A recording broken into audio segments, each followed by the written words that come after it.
ఇప్పుడు మన ఏ ఇయర్లోకి వెళ్తున్నాం? Which year are we going in to? 2026 అన్న నెంబర్ హీబ్రూలో చూసేటప్పుడు it is linked with God.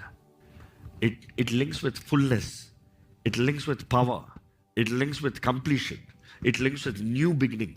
ఈ అన్నిటికి కంప్లీట్ అవుతుంది 26 నెంబర్. సో ఈ 26 చూసినప్పుడు నిజంగా కాలం సమయం గురించి జ్ఞానం కలిగిన, ఓకే, దేవుని కార్యాల్లో, దేవుని ఫుల్నెస్లో, దేవునిలో ఏదో జరగబోయే సంవత్సరం ఉంది. ఈ సంవత్సరం, రాబోయే సంవత్సరం నేనే రీతిగా సిద్ధపడుతున్నాను చూసి ఆ సంఖ్య ప్రకారం చూసినప్పుడు యూ వుడ్ ఆనెస్ట్లీ ప్రిపేర్.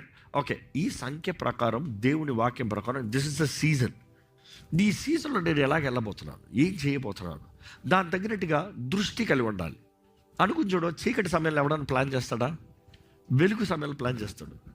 రాత్రి చూడండి, ఎన్నో అనుకుంటావు, ఎప్పుడు అనుకుంటావు, రేపు చేస్తానంటావు. ఎందుకు? వెలుగు వచ్చిన తర్వాత చేస్తాను అనుకుంటావు. చీకట్లో అనుకో. కానీ ఈరోజు తరానికి ఎలాగ అయిపోయిందంటే, కాలము సమయం గురించి జ్ఞానం కూడా లేకుండా, ఎందుకంటే రాత్రి షాపింగ్ అయిపోయింది, మార్నింగ్ షాపింగ్ అయిపోయింది. ఎలాంటి సిటీస్లో ఇంకా ఏం ఇంప్రూవ్మెంట్ చూస్తున్నారు? 24 hours shopping, 24 hours food, 24 hours everything, 24 hours నాకు ఎప్పుడంటే అప్పుడు.